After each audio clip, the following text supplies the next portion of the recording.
Hey guys, welcome to Rosie's Dessert Spot. Today we'll be creating this extra tall watercolor style cake decorated with edible cake lace. I have 3 4-inch cakes. You can cut them in half if you like and fill them, or you can leave them nice and tall like this. The reason why I'm not cutting them is that it's a little bit more stable because it's going to be a really tall cake. The more cuts you have in it, the less stability you have in your cake, so I'm only going to add 2 layers of frosting in between in total, as you can see here. To make it even more stable, you can use a much larger cake, but I want it to be tall and skinny. Take your spatula and slowly and gently peeling that buttercream up against the cake. And I also recommend adding in 2 bubble tea skewers or 2 wooden dowels, something that can easily pop through the whole of the cake. Cut flush at the top and it'll just stop it from becoming lopsided as you work with it. Create a crumb coat like normal. Because it's a super tall cake, I have microwaved my buttercream for a little longer than usual. I want it to be nice and soft, and that way I don't have to add as much pressure when I apply it onto the cake. The more pressure you add, the more likely your cake's going to become lopsided. Smooth it out with your frosting scraper.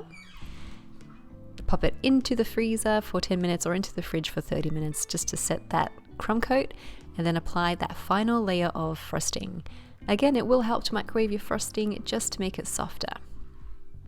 I always like to work from the top, working my way down to the very bottom of the cake. I added 2 layers, so I smoothed it out and then I added another layer again, filling in the pockets and just making it much thicker. I kind of felt that it was a little bit more stable, and if there was any tilt to the cake, that can actually hide it to make it look super tall and completely straight. Go around slowly to give it one last smooth and then bring the lip of frosting towards the middle. I recommend setting it back in the fridge for a good 20 minutes to 30 minutes again, or in the freezer for 15. And then taking some colored buttercream. I've just used gel food color to color in the white frosting, and going back and forth with my spatula, just adding a small dollop each time and making it as thin as possible. If you popped your cake in your fridge for 15 minutes, it would actually be better. The frosting, because you're spraying it so thin, it actually sets very, very quickly, which means that the colors don't bleed so much, and it just all kind of looks nicer, I think. I went in with teal and pink as well. At the end, you can use your frosting scraper if you like, and just go over as like a once over, smooth it all out. And then when you're ready, take some edible gold luster dust and mix it with rosewater spirit or lemon juice or white vinegar if you can't use alcohol.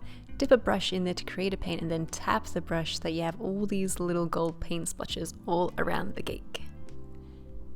If you're doing it on the display board, I recommend covering the display board with maybe some baking paper or masking tape, because it will stain.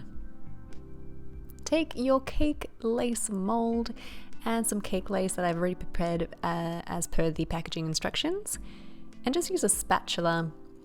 Silicone one would be best to sort of feed it into those little crevices. Go back and forth and up and down in all directions just to make sure that you have the best coverage. And when it's all nice and filled, you can remove the excess from the very top. Do try to make it as clean as possible, taking away as much of that excess. If you don't, it will end up drying like a web and kind of looks ugly. So you want it to be nice and clean, hence the silicone spatula. Continue all the way down your mold until you have all the spaces filled in that you'd like. I bought this mold from a shop called My Dream Cake in Hallam, along with the edible cake lace. And then pop it into the oven for 12 minutes at about 80 degrees Celsius. And when it's dry to the touch, you can start to gently peel back that silicone mold, and notice how I'm making it really taut so it's up against itself. I'm keeping it as close to the table as possible, and that way it doesn't rip so easily. Once your lace has been released, you can stick it onto your cake with a little bit of water, although I do recommend wetting your cake instead. The reason why I didn't wet the cake is because I do have that gold kind of paint splotches everywhere, and I didn't want to muck it up. However, the second time around, I did go onto the cake, and I figured, you know what, the lace is gonna hide it anyway. But if you don't want to mess up the frosting or the paint, then just add the water directly to the lace.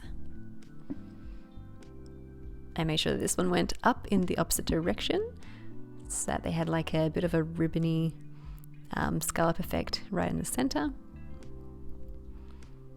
And then press it firmly to your cake. You can do so because your cake has been setting in the fridge for a good half hour, so the frosting is nice and firm. Add on any extra decorations as you like, and your cake is complete. I hope you guys enjoyed this cake decorating tutorial. You can make them much shorter as well. Shorter cakes will look epic, or a 2-tier as well. Totally up to you. If you do recreate it, please do send me photos. I'd love to see it. #Rosie's Dessert Spot. Thanks again for tuning in, and we'll catch you in the next one.